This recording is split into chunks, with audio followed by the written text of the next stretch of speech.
നമസ്കാരം, എല്ലാവർക്കും പുതിയൊരു വീഡിയോയിലേക്ക് സ്വാഗതം. ഇന്നത്തെ വീഡിയോയിൽ ഒരു ക്രീം ബണ്ണിന്റെ റെസിപ്പിയാണ് കേട്ടോ കാണിക്കുന്നത്. ബേക്കറിലൊക്കെ കിട്ടുന്ന അതേ ടേസ്റ്റിൽ നമുക്ക് വീട്ടിൽ ഭയങ്കര സിമ്പിളായിട്ട് ഉണ്ടാക്കിയെടുക്കാൻ പറ്റുന്ന ഒരു റെസിപ്പിയാണ് കേട്ടോ ഇത്. എങ്ങനെയാന്നൊക്കെ നോക്കിയാലോ. അപ്പോൾ അതിന് വേണ്ടിയിട്ട് ഒരു പാത്രത്തിലേക്ക് മൈദയാണ് കേട്ടോ ആദ്യം ചേർത്ത് കൊടുക്കുന്നത്. ഞാനിപ്പോൾ ഒരു 1.5 കപ്പ് മൈദ ചേർത്ത് കൊടുത്തിട്ടുണ്ട്. എന്നിട്ട് ഇതിലേക്ക് ടേസ്റ്റൊക്കെ ഒന്ന് ബാലൻസ് ചെയ്യാനൊക്കെ ആയിട്ട് ഒരു പിഞ്ച് ഉപ്പ് ചേർത്ത് കൊടുക്കാം. പിന്നെ ഐസിങ് ഷുഗർ ആണ് കേട്ടോ ചേർത്ത് കൊടുക്കുന്നത്. പഞ്ചസാര പൊടിച്ചിട്ട് അങ്ങനെ ചേർത്ത് കൊടുക്കാം. ഇനി ഇതിലേക്ക് ഈസ്റ്റ് ചേർത്ത് കൊടുക്കാം. പിന്നെ ഒരു മുട്ട പൊട്ടിച്ച് ചേർത്ത് കൊടുക്കുന്നുണ്ട്.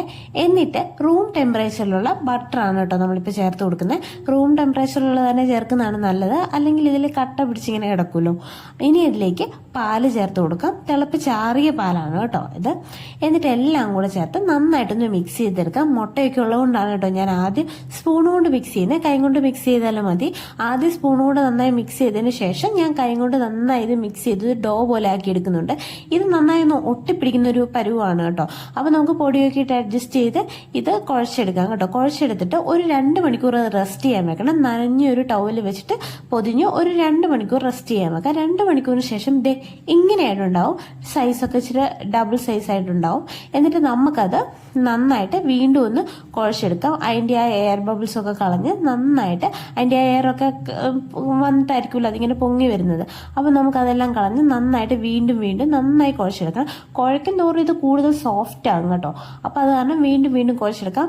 അപ്പോൾ നമ്മുടെ കയ്യിൽ ഇത് നന്നായി ഒട്ടും കേട്ടോ. ആ ഒരു പരുവാണ് ഇതിൻ്റെ. അപ്പോൾ നന്നായി ഒട്ടി വരും.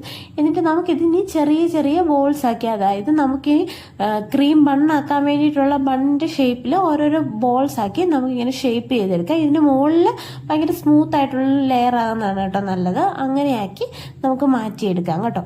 എന്നിട്ട് ഒരു ബട്ടർ പേപ്പറിലേക്ക് കുറച്ച് മൈദാപ്പൊടി ഞാൻ ഡസ്റ്റ് ചെയ്ത് കൊടുത്തിട്ടുണ്ട്. അതിൻ്റെ മണ്ടയിലോട്ടാണ് കേട്ടോ ഈ ഓരോ ബൺസ് ഞാൻ വെച്ച് കൊടുക്കുന്നത്.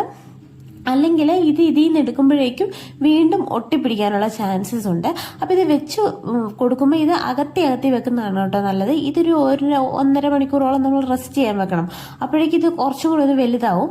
അല്ലെങ്കിൽ ഇത് അടുത്ത് വെച്ചാൽ ഇത് ഒട്ടിപ്പിടിക്കാൻ ചാൻസ് ഉണ്ട്. ഇനി എണ്ണ ചൂടായി വരുമ്പോഴേക്കും നമുക്കിത് തീ ഒരു മീഡിയം ഫ്ലെയിമിലാക്കിയിട്ട് നമുക്കിതൊന്ന് ഫ്രൈ ചെയ്തെടുക്കാം. ഒരു വർഷമായി കഴിയുമ്പോഴേക്കും തിരിച്ചിട്ട് കൊടുക്കാം.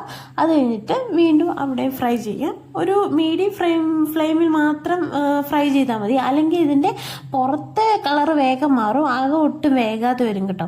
അങ്ങനെ നമുക്കിത് ബാക്കി എല്ലാം ഇങ്ങനെ ഫ്രൈ ചെയ്തെടുക്കാം. ഫ്രൈ ചെയ്ത് എല്ലാം ഞാനിപ്പോൾ എടുത്തിട്ടുണ്ട്.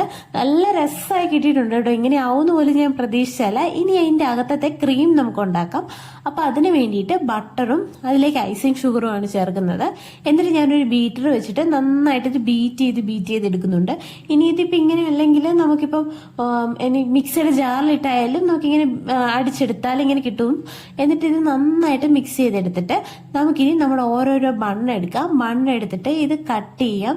കട്ട് ചെയ്യുമ്പോൾ തന്നെ നിങ്ങൾക്ക് കാണാം കേട്ടോ എന്തൊരു സോഫ്റ്റ് ആണെന്ന്. ഞാനിങ്ങനെ കിട്ടുമെന്ന് ഒരിക്കലും പ്രതീക്ഷിച്ചല്ല. നല്ല സോഫ്റ്റ് ആയിട്ട് ഇതിൻ്റെ ഉള്ളൊക്കെ കണ്ടോ. നമ്മൾ കടയിൽ നിന്ന് വാങ്ങുന്ന അതേ ബണ്ണ് പോലെ തന്നെയുണ്ട് കേട്ടോ. നല്ല ടേസ്റ്റാണ്. എനിക്ക് തോന്നുന്നു നമ്മൾ ബേക്കറിയിൽ നിന്ന് കിട്ടുന്നതിനേക്കാൾ ടേസ്റ്റ് ആണെന്ന് തോന്നുന്നുണ്ട്.